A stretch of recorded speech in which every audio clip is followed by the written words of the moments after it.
2023 ফিজিক্সৰ PYQ class 12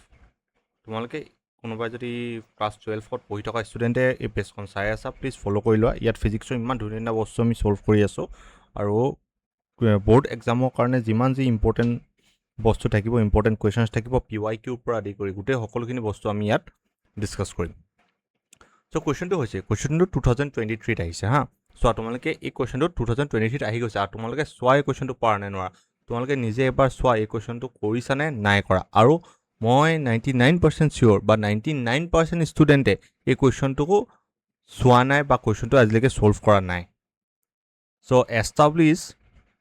the expression for current I1 and I2 which are flowing through the resistors R1 and R2 respectively and connected in parallel to a cell of EMF E and total current I মানে total current কিমান ফ্ল' হৈ আছে চাৰ্কিটখনত I current ফ্ল' হৈ আছে আৰু R1ৰ মাজেদি I1 কাৰেণ্ট গৈছে R2ৰ মাজেদি I2 কাৰেণ্ট গৈছে আমাৰ চাৰ্কিটখন কেনেকুৱা হ'ব চাৰ্কিটখন হ'ব এনেকুৱা এইটো চাপ'জ EMF E পেৰেলেলি দুটা ৰেজিষ্টৰ লাগি আছে এটা এইটো R1 আৰু আনটো হৈছে এইটো R2 এইটো R2 এইটো R1 R1ৰ মাজেদি I1 কাৰেণ্ট গৈ আছে I2ৰ মাজেদি R2 কাৰেণ্ট গৈ আছে চিম্পল এই I1 আৰু I2 এইটো I1 আৰু I2 আমাৰ এক্সপ্ৰেশ্যন উলিয়াব লাগে সিহঁতৰ কাৰণে এটা এক্সপ্ৰেশ্যন উলিয়াব লাগে চ' when two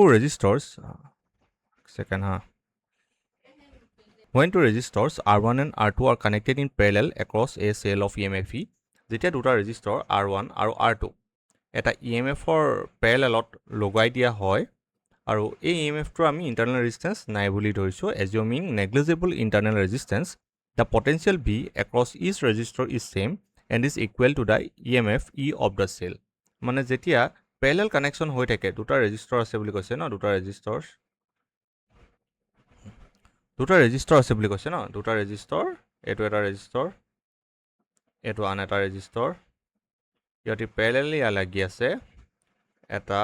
EMFৰ লগত E এইটো R1 এইটো R2 আৰু যেতিয়া পেৰেলেলকৈ লাগি থাকে IMFটো ইণ্টাৰনেল ৰেজিষ্টেঞ্চ যিহেতু নেগলিজিবল বুলি ধৰিছোঁ চ' R1ৰ এগেইনষ্টত যোনটো পটেঞ্চিয়েল হ'ব আৰু R2ৰ এগেইনষ্টত বা R2 এক্ৰছত যোনটো পটেঞ্চিয়েল হ'বতো ছেম হ'ব আৰু এইটো কাৰ লগত ইকুৱেল হ'ব E মানে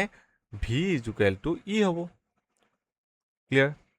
the total current I entering the parallel combination divides into two branches I equal to I1 plus I2 এই EMFটোৰ পৰা এইপিনে I কাৰেণ্ট ওলাই গৈছে এইপিনে I কাৰেণ্ট ওলাই গৈছে এই জাংচনটোত কি হ'ব এই R1ৰ পিনে I1 কাৰেণ্ট গুচি গৈছে আৰু R2 পিনে I2 কাৰেণ্ট গুচি গৈছে According to Ohm's law, the current flowing through resistors R1 and R2 are. এতিয়া R1ৰ মাজেদি কিমান কাৰেণ্ট ফ্ল' হৈছে Ohm's law মতে যিহেতু ইয়াত পটেঞ্চিয়েল কিমান V ইয়াতো পটেঞ্চিয়েল কিমান V R2 এক্ৰছতো পটেঞ্চিয়েল V হয় R1 এক্ৰছতো পটেঞ্চিয়েল V ৰেজিষ্টেঞ্চ আছে R1 potential V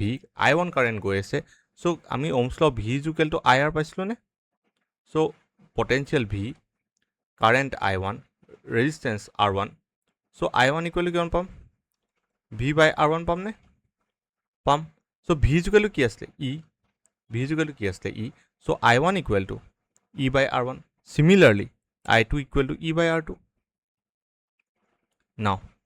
to express I1 and I2 in terms of total current I we first find the equivalent resistance RP of the parallel combination এই দুটা parallel combination এইটো এটা resistor এইটো এটা resistor এই resistor দুটা ৰেজিষ্টেঞ্চৰ আমি parallel combinationৰ ইকুইভেলেণ্ট ৰেজিষ্টেঞ্চটো প্ৰথম উলিয়াই ল'ব লাগিব আমি I1 আৰু I2 এক্সপ্ৰেছ কৰিবৰ কাৰণে চ' ইকুইভেলেণ্ট ৰেজিষ্টেঞ্চ যিহেতু পেৰেলেলত আছে কি আছে 1 by RP is equal to 1 by R1 plus 1 by R2 LCM ললে কিমান হ'ব R1 R2 LCM লাগিব ওপৰত কি থাকিব R1 plus R2 চ' ৰেচিপ্ৰকেল ললে আমি ইকুইভেলেণ্ট ৰেজিষ্টেঞ্চ পাই যাম RP equal to R1 plus R2 ঠিক আছে যদি I কাৰেণ্ট গৈ আছিলে যদি চাৰ্কিটখনৰ মাজেদি I কাৰেণ্ট মুভ হৈ আছিলে আৰু সাপোজ এইটো ইকুইভেলেণ্ট ৰেজিষ্টেঞ্চটো সাপোজ এইটো আমাৰ ইকুইভেলেণ্ট ৰেজিষ্টেঞ্চটো যাক নাম দিছোঁ RP I কাৰেণ্ট যদি গৈ আছিলে ই পটেঞ্চিয়েল মানে ভি পটেনচিয়েল বা EMF ইকুৱেল টু পটেনচিয়েল হৈ আছে এই চিটুৱেশ্যনটোত EMFত আছে এই আৰ পিটো লাগি চ' পটেনচিয়েল যদি মই বুলি ধৰোঁ so' V equal to I R again Ohm's law equal to কি হ'ব I R P so' I equal to কি হ'ব বাই আৰ পি এতিয়া আৰ পি ভেলুটো পাইছিলোঁ নহয় এইটো চ' ইয়াত মই আৰ পি ভেলুটো পুট কৰি দিওঁ কি হ'ব ডিভাইডেড বাই আৰ পি ভেলুটো কি আছিলে R1 R2 divided by R1 plus R2 এই R1 প্লাছ R2টো ওপৰলৈ গুচি যাব চ' ওপৰত আছে R1 plus R2 divided by R1 R2 বা ইকুৱেল টু কিমান পাম equal to I into R1 R2 divided by R1 plus R2 clear এতিয়া কি কৰিম I1 এক্সপ্ৰেশ্যন পাইছিলোঁ এইটো এটা I1 এক্সপ্ৰেশ্যন ইয়াত ভেলুটো পুট কৰি দিম এইটো I2 এক্সপ্ৰেশ্যন পাইছিলোঁ ইয়াতো ভেলুটো পুট কৰি দিম সিম্পল আমি এক্সপ্ৰেশ্যন এটা পাই গ'লোঁ ন এই এক্সপ্ৰেশ্যনটো equal to I R1 R2 divided by R1 plus R2 so expression for current I1 equal to 1 by R1 value put কৰি দিলোঁ কাৰণ কি আছিলে I1 equal to by R1 আছিলে so 1 by R1 টো আমি এক্সট্ৰাকে এনেকৈ ৰাখি দিলোঁ বাকি জেগাত গোটেই ভেলুটো পুট কৰি দিলোঁ R1 কেনচেল হৈ গ'ল চ' কি থাকিলে I1 is equal to I R2 divided by R1 plus R2 similarly I2 is equal to কি আছিলে by R2 আছিলে so I2 is equal to 1 by R2 এইটো এনেকৈ লিখিছোঁ আৰু 1 by R2 into ভেলুটো পুট কৰি দিলোঁ এইটো ভেলুটো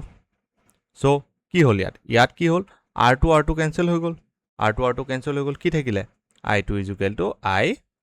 R1 divided by R1 plus R2 simple বুজি পোৱা গ'ল আমি I1 আৰু I2ৰ এক্সপ্ৰেশ্যন ডিৰাইভ কৰি ল'ব পাৰিলোঁ থেংক ইউ এনেকুৱা আৰু ভিডিঅ' বা এনেকুৱা আৰু কুৱেশ্যন চাই থাকিবৰ কাৰণে পেজখন ফ'ল' কৰি ল'বা